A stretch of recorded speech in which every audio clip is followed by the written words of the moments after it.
Imagine, just for a second, a warlord so utterly terrifying, so unbelievably devastating that he wasn't even considered a human being anymore. He was viewed as a force of nature, an apocalyptic event. I mean, we're talking about one man who killed so many people that scientists actually believe Earth's temperature dropped because of it. History has given us plenty of kings and emperors who built massive empires, but only one man erased entire civilizations from the map so completely that rivers were literally diverted just to wash away their ruins. But to truly understand the monster, we really have to look at the boy. So, pull yourself directly into 12th century Mongolia. This wasn't a unified country at all. It was just a frozen meat grinder of cutthroat tribes fighting every single day for basic survival. Now, put yourself in the shoes of a 9-year-old boy named Temujin. Your dad, a minor chieftain, makes a fatal mistake and accepts food from a rival tribe, the Tartars. They poison him. And with your father dead, your own tribe looks at you, your mother, and your siblings, decides you're all just dead weight, and completely abandons you. So now you're completely alone in the brutal Mongolian winter, where temperatures plummet to -40 degrees. Most people just die here. History forgets them. But Temujin survived by eating wild roots and rats, and that harsh reality completely burned away every single ounce of innocence this kid had left. Actually, just a few years later, his older half-brother bullied him and stole a small fish they had caught together. Well, this wasn't just your standard sibling rivalry. Temujin and his other brother quietly stalked him through the tall grass, and Temujin shot his own half-brother dead with an arrow, over a fish. The rule for the rest of his life was officially set right then and there. If you take what is mine, you die. Word of this ruthless kid started to spread, and the very tribe that abandoned him realized, okay, this guy is becoming a serious problem. They hunted him down and locked him in a kang. It's this agonizing, incredibly heavy wooden yoke that locks your head and your hands in place. He was dragged around their camp like a rabid dog, just tortured and beaten. But one night, while his captors were getting drunk, Temujin used that heavy wooden block as a weapon. He smashed his guard's skull and just bolted. He hid out in a freezing river with only his nose above the water while the hunters rode right past him. Cold, wet, and hunted, he made a silent promise to himself. He was entirely done being a victim. He was going to become a predator. Obviously, to survive, Temujin needed an ally, and he actually found a great one in a brilliant warrior named Jamukha. They became blood brothers, swearing absolute loyalty forever. And the ultimate test of that came when a rival tribe kidnapped Temujin's new teenage wife, Borte. Jamukha didn't hesitate for a second. Together, they raised an army, completely annihilated the enemy camp, and rescued her in this terrifying midnight raid.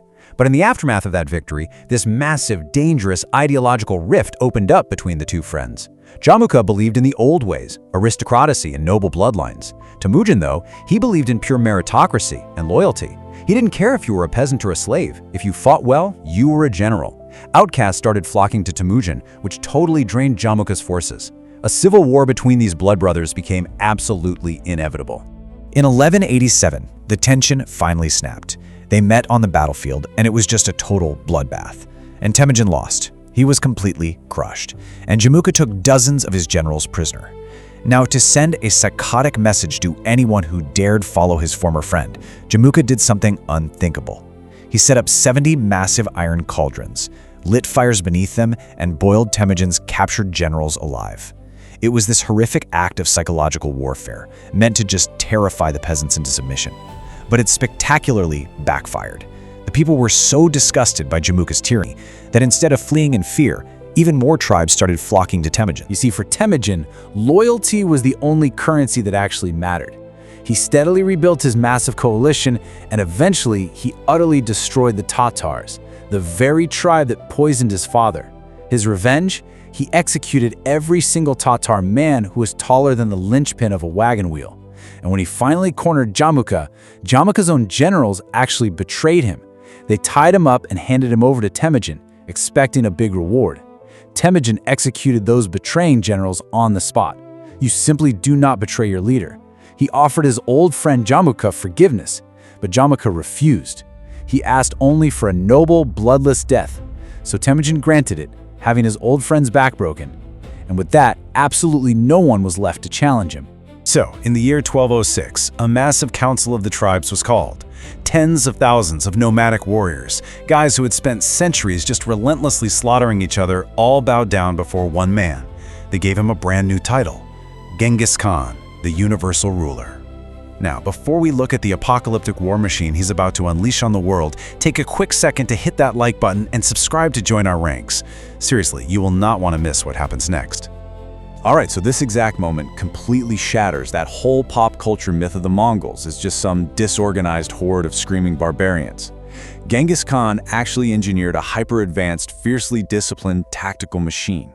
He completely wiped out old tribal loyalties by using a decimal system, squads of 10 called arbons.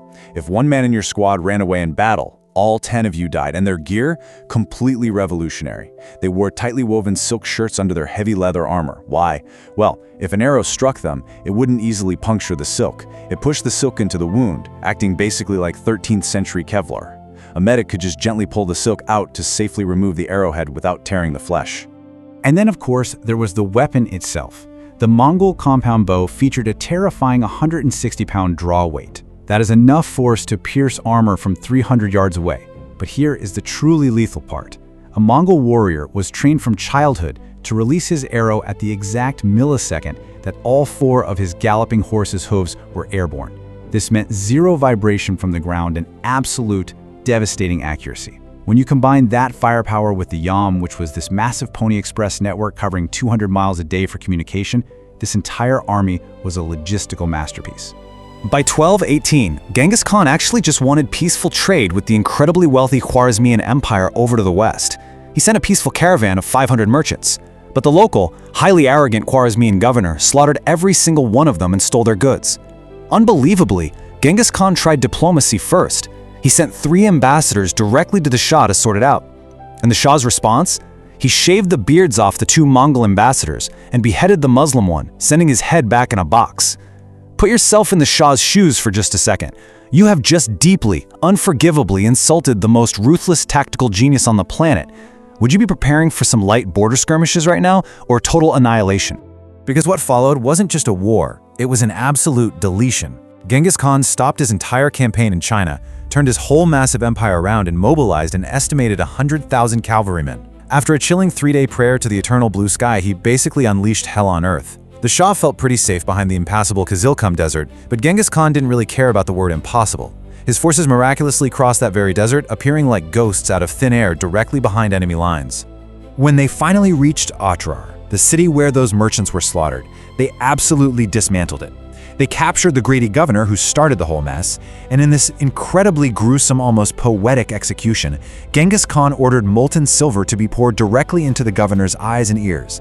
It was a brutal, permanent consequence for a man who had literally been blinded and deafened by his own greed. But Genghis Khan was really just getting started. He marched on Bukhara, which was one of the absolute greatest cities of the Islamic world at the time. Riding his warhorse straight into the Great Mosque itself, he looked down at all the terrified scholars and delivered a chilling, legendary message. I am the punishment of God. If you had not committed great sins, God would not have sent a punishment like me upon you. And right after that, he burned their glorious city to ashes. You have to understand, his sieges weren't just violent. They were cold, psychotic calculations. The Mongols absolutely mastered psychological warfare. They'd tie branches to their horses' tails to kick up massive dust clouds and light 5 campfires per soldier at night, tricking defenders into surrendering purely out of sheer terror. But if a city defied them, it got so much darker. The Mongols would round up innocent peasants from the surrounding countryside, hand them shields, and force them to march at the very front of the siege lines. City defenders literally had to shoot arrows and pour boiling oil on their own families before they could ever even reach a single Mongol soldier. The rule was terrifyingly simple. If you surrendered, you were spared. If you resisted, it meant complete biological erasure. Every man, woman, child, and animal was put to the sword. When the heavily defended city of Urgench finally fell, the fighting was so fierce that the Mongols didn't just slaughter the population, they went to the unimaginable length of manually diverting an entire massive river just to flood the city, completely washing away all the ruins. They made sure no one would ever even remember that the city existed in the first place, literally erased from the map. This leaves us with a really jarring paradox. Genghis Khan fundamentally rewired the globe. He opened up the Silk Road, completely connecting the East and West, spreading incredible innovations like paper and gunpowder, and he even instituted widespread religious freedom just to keep the peace in his empire. He was an absolute architect of empires. But we can't ignore that he built that new connected world atop literal mountains of human remains. Millions were dead. The entire Khwarezmian Empire simply ceased to exist in a matter of just a few short years. But you know, the ultimate mystery of Genghis Khan isn't actually his empire. It's his sudden death in 1227. Whether he fell from a horse or succumbed to a sudden disease, his demise triggered an unimaginably bloody sequence of events just to keep his final resting place a total secret. His funeral procession slaughtered every single human being they passed on the road: farmers, travelers, anyone who could possibly be a witness. They trampled his grave with 1,000 horses until the ground was completely flat, diverted a river over the site, and then the very soldiers who buried him were executed by another squad. To this day, absolutely no one knows where Genghis Khan rests. Now, you would probably think this is where the story ends, right? That the empire would fracture and fall apart just like Rome or Alexander the Great's empire did. But here is the final, terrifying reality. Genghis Khan was gone, but the perfectly calibrated machine he built didn't actually need him anymore. What happens when the world's most devastating war machine no longer needs its creator? Well, his sons and his brilliant general Subutai took the reins. They turned that unstoppable Mongol horde away from the east and set their eyes firmly on Russia, Poland, and Hungary. The Great Khan's death wasn't an end at all. It was just the beginning of an even darker chapter as the deadliest army in human history marched directly toward the gates of Europe.